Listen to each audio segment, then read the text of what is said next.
federal judge calling out President Trump over the Epstein investigation. After weeks of unrelenting pressure from the MAGA base, the Trump administration told supporters it was taking action, playing up its decision to push for the release of Epstein grand jury transcripts. Well, tonight, Judge Richard Berman is ripping off the fig leaf, denying the Trump administration of its attempt to appear transparent. The judge saying there was nothing really in those transcripts. The ruling reads this, in part.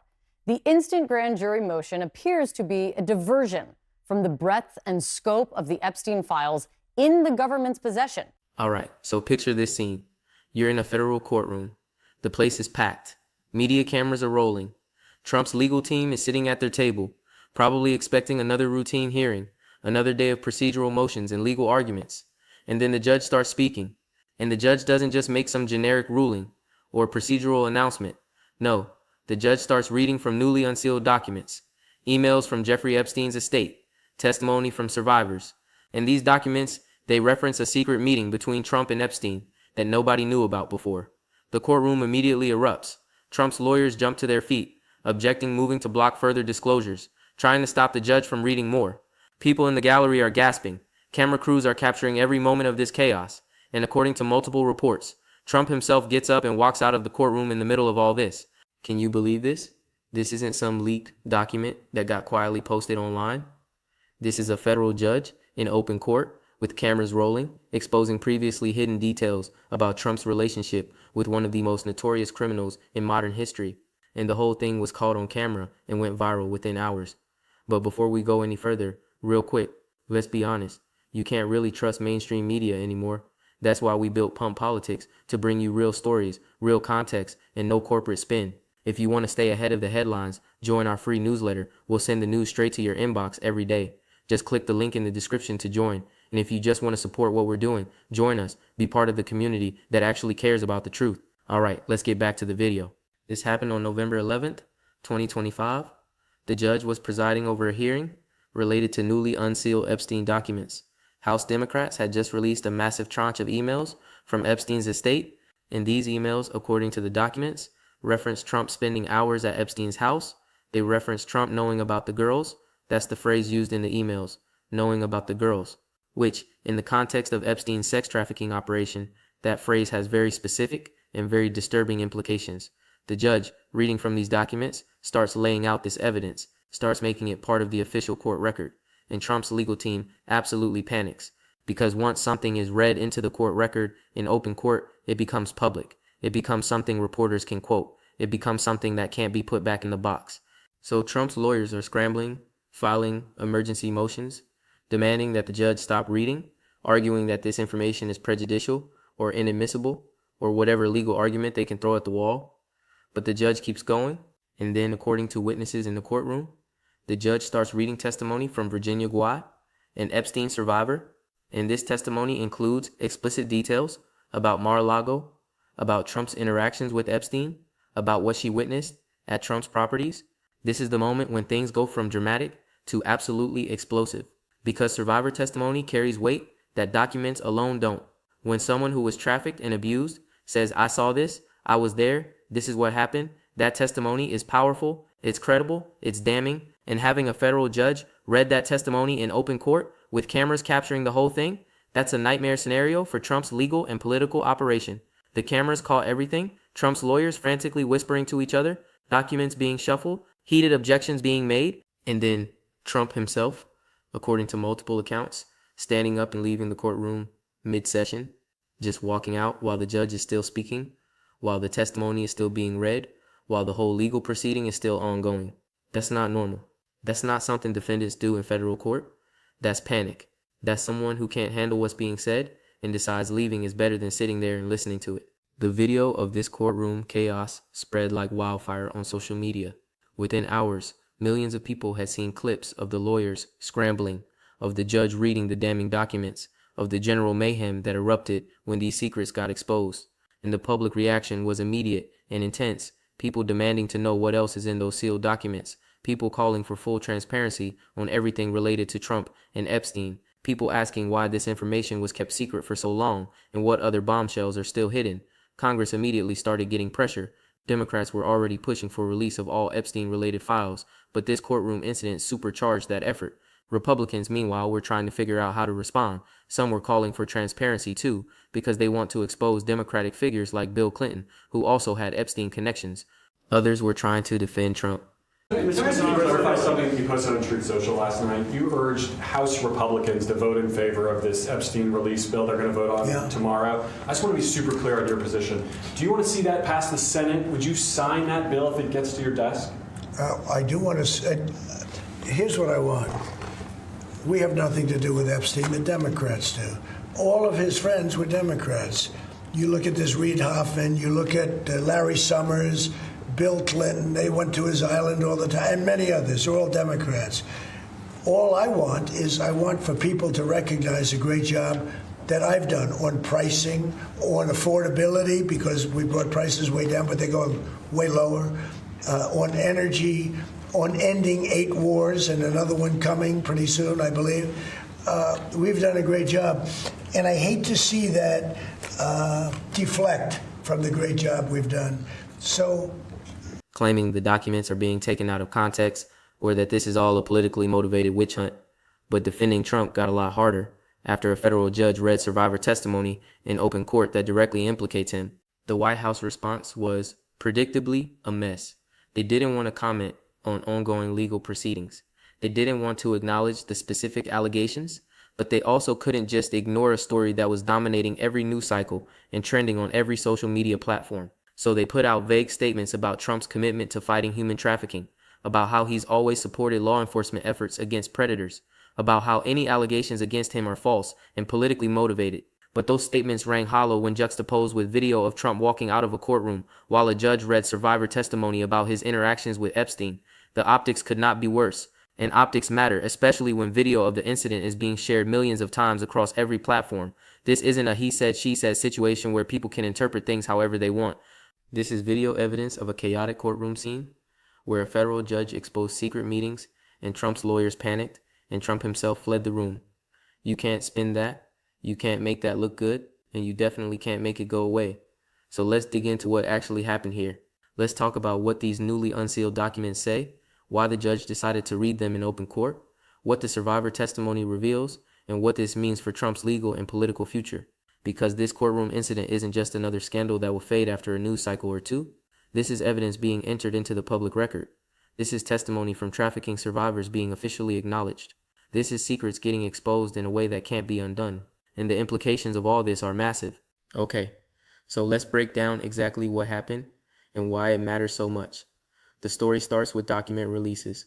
On November 11th, 2025, House Democrats released a huge batch of emails from Jeffrey Epstein's estate. These weren't random emails. These were communications that had been under seal for years, protected by various legal proceedings and privacy claims. But through a combination of court orders, congressional pressure, and freedom of information requests, these emails finally got released, and what they contained was explosive. Multiple emails referenced Trump by name. They describe him spending hours at Epstein's residence. They mention meetings that were never publicly disclosed. And most damning, they include phrases like Trump knowing about the girls, which in the context of Epstein's operation clearly refers to the underage victims he was trafficking. Now, Trump's defenders will say that these emails are hearsay, that they're just what other people said about Trump, not direct evidence of wrongdoing. And technically that's true. An email saying Trump knew about something isn't the same as Trump admitting it or being caught on video. But here's the thing. These emails were written by people in Epstein's inner circle, people who had no reason to lie at the time because they thought these communications would remain private forever. So when someone in Epstein's orbit writes an email saying Trump spent hours at the house and knew about the girls, that's strong circumstantial evidence of Trump's awareness and involvement. The judge in this case had access to all these newly unsealed documents, and during the November hearing, the judge made the decision to read portions of these emails into the court record. Now, judges don't usually do this. Normally, documents get submitted as exhibits, and lawyers argue about them, and the judge makes rulings, but the actual content doesn't necessarily get read aloud in open court. But this judge apparently decided that the public interest in transparency outweighed the normal procedural approach.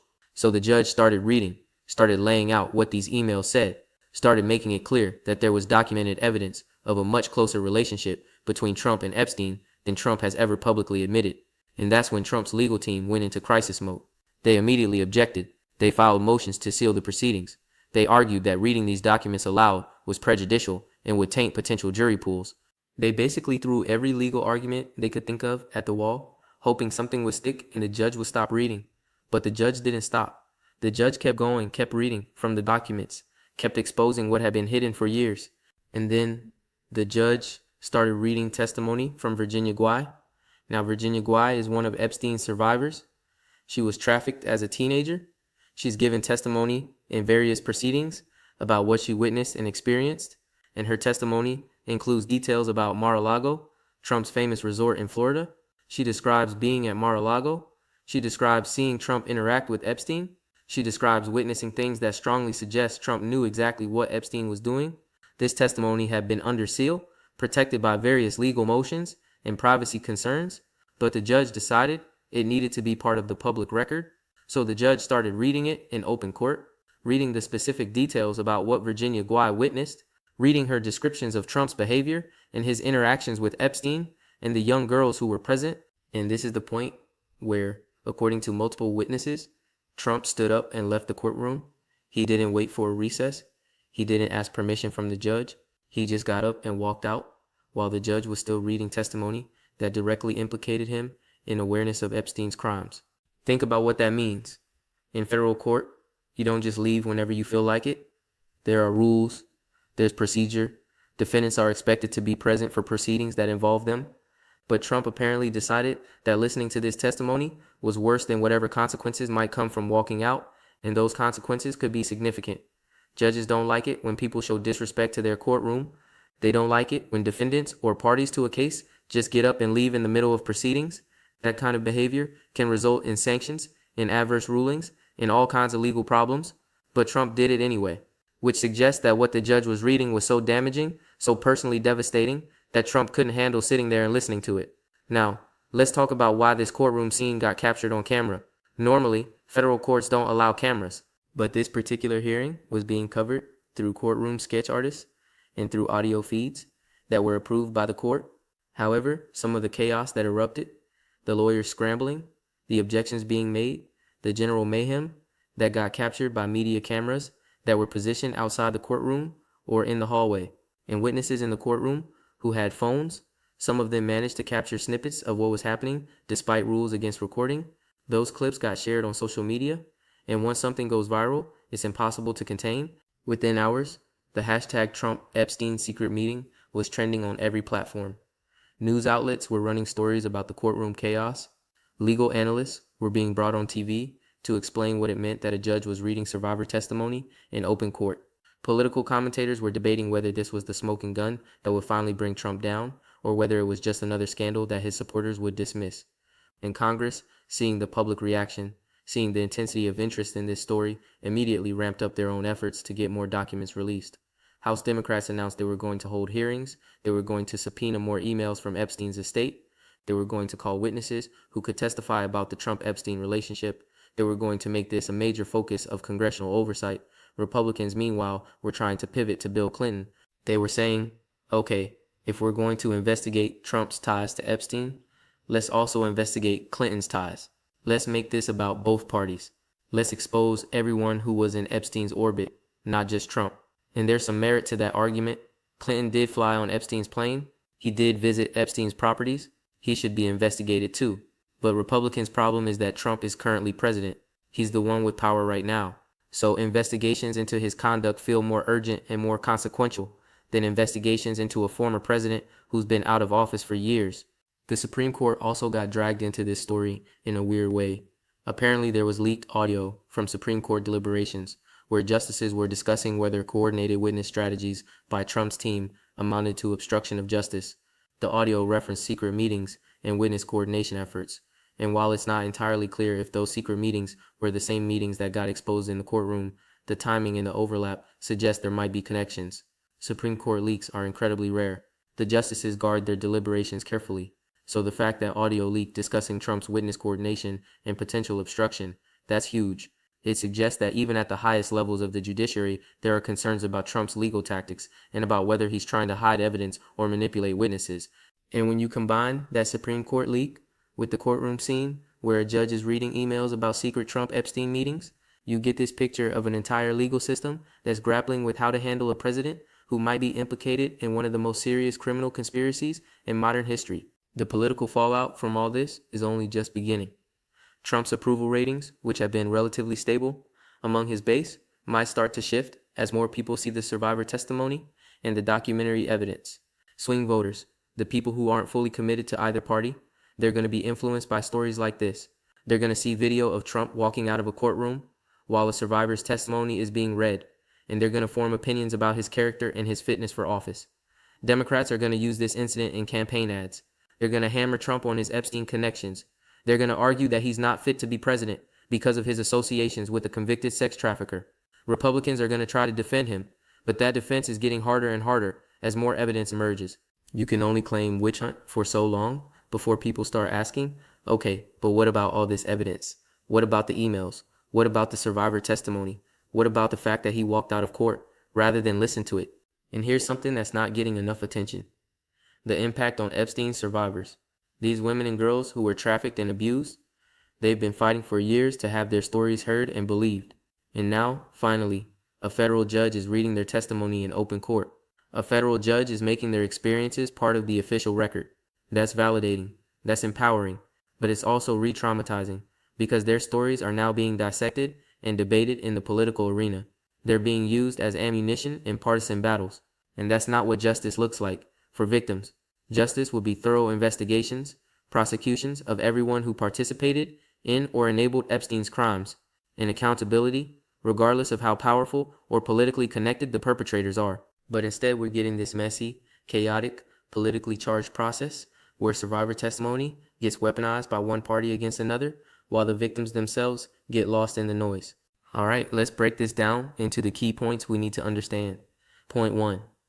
The documentary evidence is mounting and it's damaging. These newly released emails from Epstein's estate aren't vague or ambiguous. They specifically reference Trump by name. They describe him spending hours at Epstein's residence. They mention him knowing about the girls, which in the context of a sex trafficking operation is about as damning as evidence can get. Now, Trump's legal team will argue that emails aren't direct evidence, that they're hearsay, that they can be taken out of context. And legally, those arguments have some merit. But in the court of public opinion, in the political arena, these emails are devastating because they paint a picture of someone who was much more deeply involved with Epstein than he's ever admitted. And when you combine these emails with survivor testimony, with flight logs, with photos of Trump and Epstein together, you get a body of circumstantial evidence that's really hard to explain away. Trump has always claimed his relationship with Epstein was superficial, that they were just casual acquaintances who ran in the same social circles. But emails describing him spending hours at Epstein's house, that's not casual, that's not superficial, that's a close relationship. And the phrase knowing about the girls, that suggests awareness of illegal activity, it suggests complicity, it suggests that at minimum, Trump knew what Epstein was doing and didn't report it to authorities. Point 2. The judge's decision to read this evidence in open court is significant and unusual. Federal judges have a lot of discretion about how they handle evidence and proceedings. They can seal documents if they believe there are privacy concerns or if they think public disclosure would be prejudicial. But this judge made the opposite decision. This judge decided that transparency was more important than protecting Trump's reputation or maintaining the seal on sensitive documents. That decision tells you something about how the judge views the evidence and the public interest involved. If the judge thought the emails and testimony were unreliable or politically motivated, the judge would have kept them sealed. But instead, the judge read them in open court, made them part of the public record, and allowed media coverage of the proceedings. That's a judge saying this information is credible, it's important, and the public has a right to know about it. And that judicial endorsement of the evidence makes it much harder for Trump to dismiss these allegations as fake news or a political witch hunt. When a federal judge is reading survivor testimony in your case, you can't just wave it away. Point 3. Trump walking out of the courtroom is a disaster from both legal and political perspectives. Legally, leaving a court proceeding while it's still in session is incredibly disrespectful to the judge and the judicial process. It can result in sanctions. It can result in adverse rulings where the judge decides to interpret evidence or make decisions in ways that hurt the person who showed disrespect. Judges have a lot of power, and they don't like being disrespected in their own courtroom. So Trump's walkout could have serious legal consequences in this case and in his other pending cases because judges talk to each other, they know what happens in each other's courtrooms, And if Trump develops a reputation for being disrespectful to judicial proceedings, that's going to affect how judges treat him across the board. Politically, the walkout is even worse because it looks like guilt. It looks like someone who can't face the truth about their own conduct. If Trump really had nothing to hide, if he really was innocent of any wrongdoing related to Epstein, he would have sat there and listened to the testimony and then addressed it afterward. He would have stayed in court and let his lawyers handle the objections. But instead, he fled. He couldn't handle listening to what was being said. And that's the image that's now seared into public consciousness. Video and photos of Trump leaving the courtroom while a survivor's testimony was being read. That's not strength. That's weakness. That's the behavior of someone who knows they're guilty and can't face the consequences. Now, where does this go from here? The immediate impact is on Trump's other legal cases. He's facing multiple investigations and lawsuits. And in all of those cases, judges and prosecutors are now watching how he behaves in court. They're seeing him walk out of proceedings. They're seeing his lawyers panic when damaging evidence gets exposed. And that affects their strategic calculations. Prosecutors might be more aggressive in pursuing charges because they sense weakness.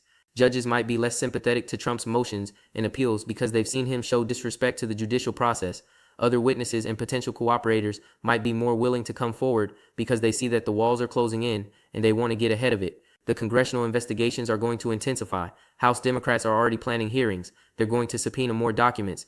They're going to call witnesses who can testify about Trump's relationship with Epstein.